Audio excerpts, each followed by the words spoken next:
Australia study visa की बात करें तो आज के टाइम में स्टूडेंट्स का जो बड़ा सवाल, डिप्लोमा में अप्लाई करें या डिग्री में अप्लाई करें, किस में हम सक्सेस रेट जो आज के टाइम में अच्छा देखा जा रहा है। तो पहले बता दें, डिप्लोमा हो या डिग्री हो, उसके साथ साथ आपकी प्रोफाइल बहुत ही ज़्यादा मैटर करती है। तो इन्हीं बातों को आज हम डिटेल में आपको बताएंगे ताकि आप समझ सकें डिप्लोमा में भी अप्लाई करना किस तरह से सेफ हो सकता है, किस तरह से डिप्लोमा में भी अच्छा रिजल्ट आज के टाइम में देखा जा रहा है। स्वागत है आप सभी का, मैं हूं हरजोत कौर और ये कंप्लीट इंफॉर्मेशन आज आपके साथ शेयर करेंगे स्टडीज केयर अब्रॉड चंडीगढ़ से Australia study visa expert Manpreet Singh Cheema ji हमारे साथ हैं। स्वागत है मनप्रीत जी, और जरूर बताइए स्टूडेंट्स को डिप्लोमा के लिए कौन स्टूडेंट अप्लाई करे, किस तरह की प्रोफाइल होनी चाहिए, किस तरह के कोर्सेज के साथ आगे चले तो पॉजिटिव रिजल्ट रहेगा। डिग्री के बारे में भी बात कीजिए और कितना हम परसेंट रेशो मान सकते हैं आज के टाइम में कि डिप्लोमा में भी अच्छा रिजल्ट देखा जा रहा है।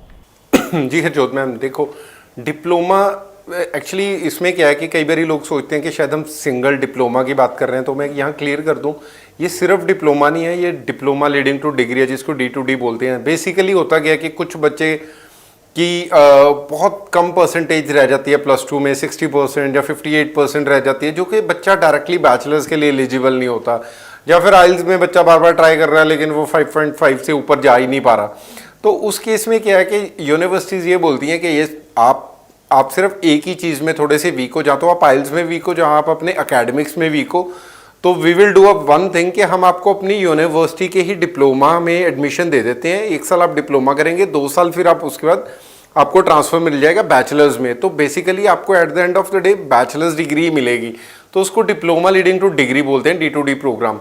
तो बच्चा जब डिप्लोमा में जाता है तो यूनिवर्सिटी जो है, मान लो फॉर एग्जांपल लेट्रॉप यूनिवर्सिटी का लेट्रॉप कॉलेज है, या डीकन यूनिवर्सिटी का डीकन कॉलेज है, ऐसी हर यूनिवर्सिटी के कॉलेजेस होते हैं। तो अगर बच्चा लेट्रॉप कॉलेज में जा रहा है तो ऑटोमेटिकली हाई कमीशन को पता है कि ये कोई प्राइवेट कॉलेज नहीं है, ये यूनिवर्सिटी का ही कॉलेज है, तो रेपुटेशन उतना ही है, रैंकिंग अच्छी है, तो वीज़ा का सक्सेस रेट ऑटोमेटिकली बढ़ जाता है और वीज़ा मिल जाता है। और सबसे बड़ी चीज़, जो पिछले इनटेक में बच्चे गए उनका ट्रेंड बहुत अच्छा रहा। ट्रेंड इन द सेंस के ज़्यादातर क्या होता था, पहले डिप्लोमाज में इस करके वीज़ाज नहीं मिलते थे कि बच्चा डिप्लोमा करके डिग्री में इनरोल ही नहीं होता था।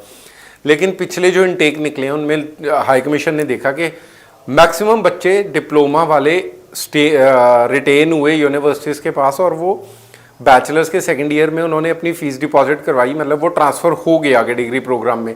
तो इस पॉजिटिविटी को देखते हुए इस बार हाई कमीशन ने डिप्लोमा टू डिग्री में इतने अच्छे वीज़ाज दिए, मतलब हमारा आप बिलीव नहीं करोगे, एक सिंगल रिफ्यूज़ल भी नहीं है डिप्लोमा टू डिग्री वाले बच्चे का। द ओनली थिंग इज़ बच्चा अप्लाई यूनिवर्सिटी के कॉलेज में करे और अकेले डिप्लोमा में नहीं करेगा, डिप्लोमा लीडिंग टू डिग्री, तो वीज़ा 100% बच्चे को मिल जाएगा। जी ठीक है, बिल्कुल। तो स्टूडेंट ज़रूर D2D में अप्लाई कर सकते हैं। तो मनप्रीत जी ये भी बताइए कि किस तरह के कोर्सेज या हर तरह का कोर्स अवेलेबल रहता है D2D में?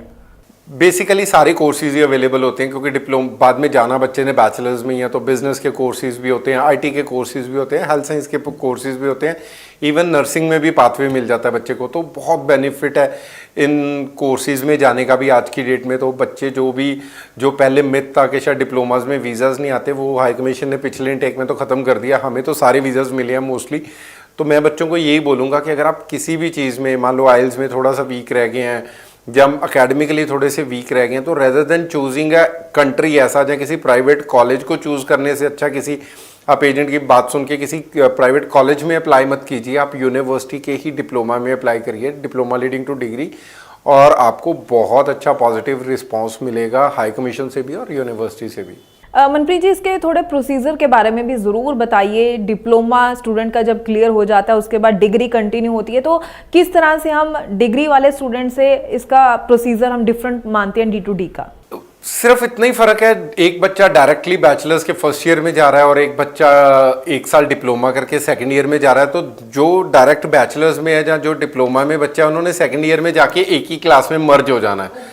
तो बेसिकली डिप्लोमा इसलिए बनाया गया है यूनिवर्सिटीज़ की तरफ से, जहाँ इन बच्चों को इसलिए वो देते हैं कि उनको ऐसे लगता है कि आप पहले बैचलर्स में जो बच्चों को डायरेक्टली एडमिशन मिल रही है, 1 साल थोड़ा सा डिप्लोमा में पढ़ के उसमें इतना प्रेशर नहीं होगा, चीज़ों को बेसिक से पढ़ाया जाएगा, तो आप उन बच्चों के लेवल पे जब आ जाएंगे सेकेंड ईयर में, तो हम उनके साथ ही आपको मर्ज कर देंगे। जो चीज़ें आपकी वीक रह गई हैं उसको हम स्ट्रॉन्ग कर देंगे इस 1 साल में। तो at the end of the day बच्चे को मिलनी तो डिग्री है, बैचलर्स की डिग्री मिलनी है। तो जो डायरेक्ट जा रहा है उसको भी बैचलर्स डिग्री मिलनी है, डिप्लोमा वाले को भी बैचलर्स की डिग्री मिलनी है। द ओनली डिफरेंस इज कि जहाँ पे आप वीक हो उस पे वो काम करना चाहते हैं कि आप फेल ना हो, इन द सेंस कि अगर वो आप किसी चीज़ में वीक हो लेकिन आपको सीधा बैचलर्स वाले बच्चों के साथ बिठा दिया तो कहीं ना कहीं कई बार बच्चा वैसे भी अंडर कॉन्फिडेंट फील करता है, तो वो उसके चांसेस होते हैं फेलियर के कि यार बच्चा कहीं ऐसे ना हो जाए कि बच्चा पढ़ ही ना पाए। तो इसलिए वो बोलते हैं कि आप पहले डिप्लोमा कर लो, उस लेवल पे आ जाओ, फिर हम सेकेंड ईयर में आपको उन्हीं बच्चों के साथ ही इनरोल करके आपकी डिग्री कंप्लीट करवा देंगे। तो इससे अच्छा कुछ भी नहीं हो सकता मेरे ख्याल से उस बच्चे के लिए जिस बच्चे के पास कुछ ना कुछ एक आधी चीजें वीक रह गई थी किसी भी रीजन से। जी बिल्कुल, तो स्टूडेंट्स ज़रूर प्रोफाइल वाइज भी समझ चुके हैं कि कौन कौन स्टूडेंट D2D में जाए, तो उनके लिए काफ़ी अच्छा एक डिसीजन ये रह सकता है। अच्छे अच्छे कोर्सेज अवेलेबल हैं और आप अपने टाइम को अच्छी तरह से यूटिलाइज भी कर सकते हैं। तो और भी कुछ सवाल हो, अगर आप अप्लाई करना चाहते हैं रिसेंट कमिंग इनटेक के बारे में अगर बात करें, जुलाई इनटेक के लिए अप्लाई करना चाहते हैं, तो टाइमली ज़रूर आप पूरे इन्फॉर्मेशन लीजिए और सही प्रोसीजर फॉलो करते हुए अप्लाई कीजिए। नंबर जो डिस्प्ले है इस पर आप कॉल कर सकते हैं ताकि आपको पूरी जानकारी मिल सके, या फिर studies care abroad Chandigarh office आप विजिट कर सकते हैं अपने डॉक्यूमेंट्स के साथ, ताकि उनकी असेसमेंट की जाए, टाइमली आपको कोर्सेज को लेकर, यूनिवर्सिटी को लेकर गाइड किया जा सके। बहुत बहुत थैंक्स मनप्रीत जी, ये काफ़ी खास जानकारी थी। कई सवाल हमारे पास स्टूडेंट्स के थे जिनको आपने आज जवाब दिए हैं, क्लैरिटी पूरी तरह से दी है। तो आगे भी हम स्टूडेंट्स के लिए इसी तरह से और इन्फॉर्मेटिव वीडियोज़ लेकर आते रहेंगे। फिलहाल के लिए हमें दीजिए इजाज़त। Thank you so much.